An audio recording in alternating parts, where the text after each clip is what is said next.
Hello guys, this is a शिक्षक उपाध्याय। आप सभी का हमारे यूट्यूब चैनल BLED कोर्स में हार्दिक स्वागत है।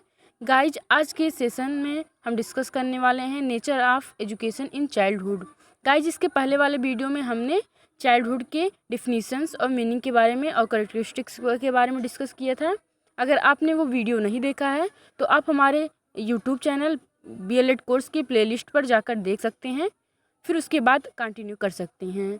BLED सेकेंड ईयर का ये है। तो गाइज स्टार्ट करते हैं। बाल्यावस्था में शिक्षा का स्वरूप। Nature of education in childhood.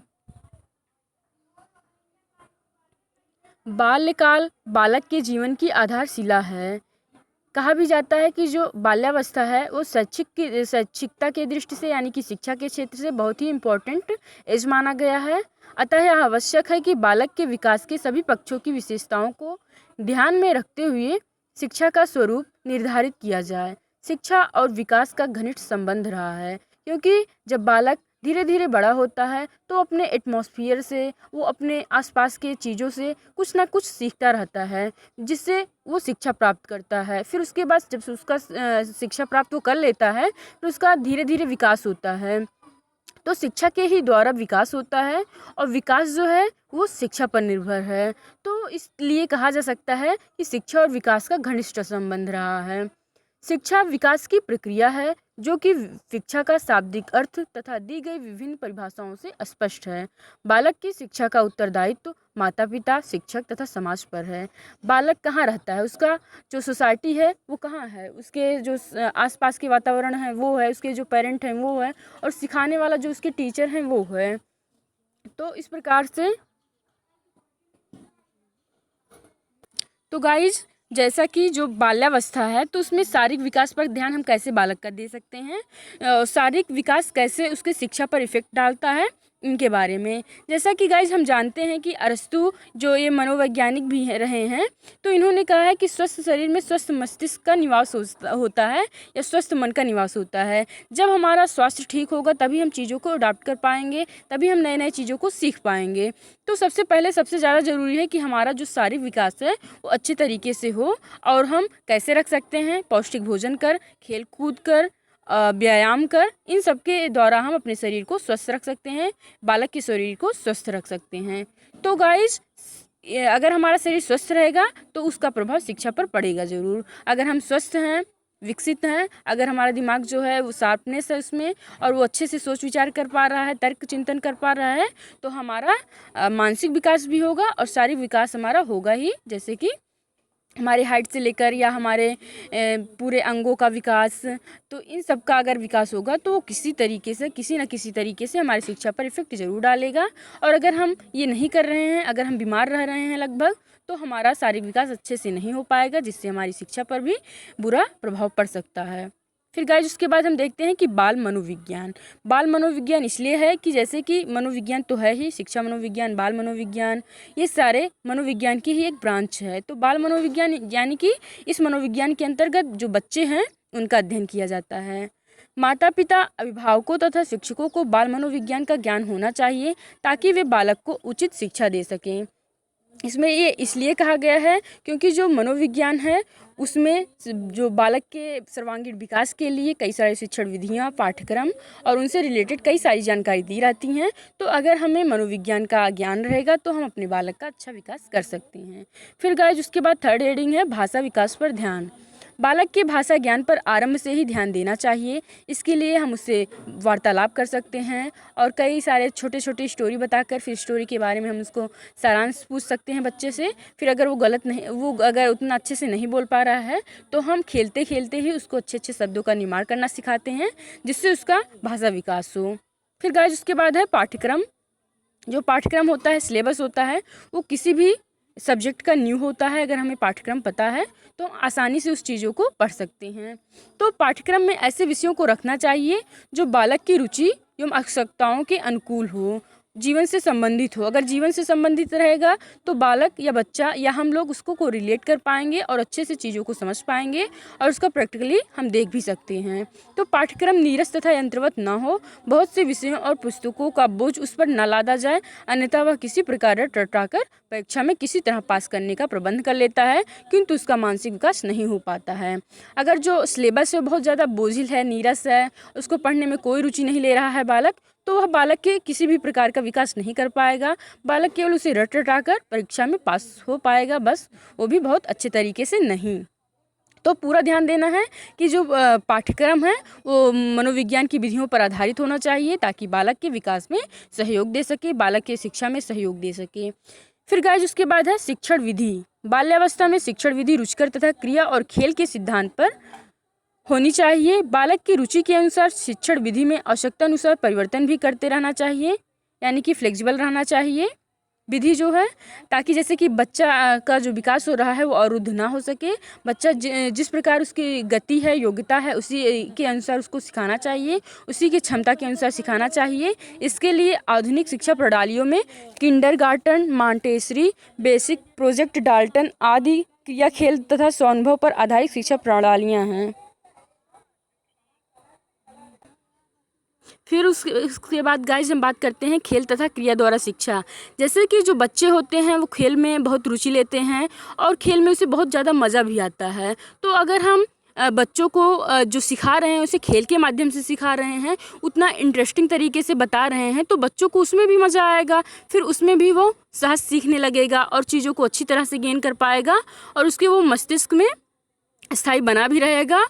और क्योंकि हम जानते हैं कि लर्निंग बाय डूइंग, यानी कि करके सिखाना चाहिए बच्चों को, तो इसके द्वारा बच्चे पर अच्छा प्रभाव पड़ सकता है और शिक्षा को गेन भी कर सकता है। फिर गाइस उसके बाद हम बात करते हैं मानसिक स्तर पर ध्यान।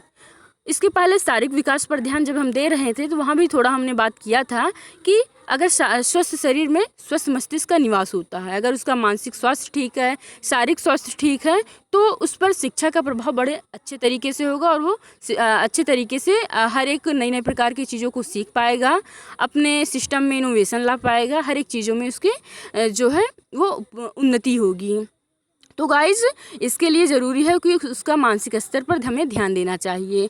मानसिक विकास के लिए बालकों को बौद्धिक वातावरण मिलना चाहिए। घर में तथा विद्यालय में उन्हें आवश्यकता अनुसार सभी साधन तथा सामग्री मिलनी चाहिए जो मानसिक विकास में सहायता दे सके।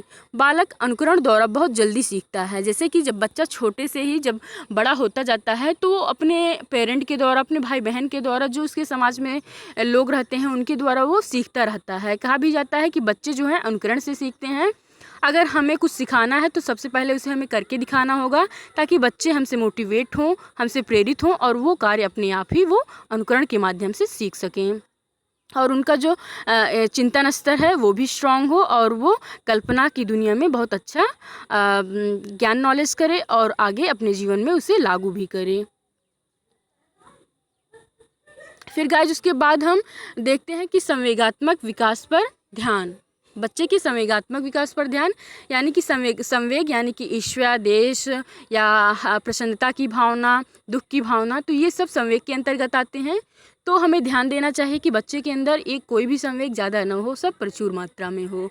उसके लिए स्टैंग के अनुसार है कि बालकों को सामाजिक स्वीकृति प्राप्त अपने संवेगों का दमन करने के बजाय तृप्त करने में सहायता दी जानी चाहिए, क्योंकि संवेगात्मक भावना और प्रदर्शन उनके संपूर्ण जीवन का आधार है।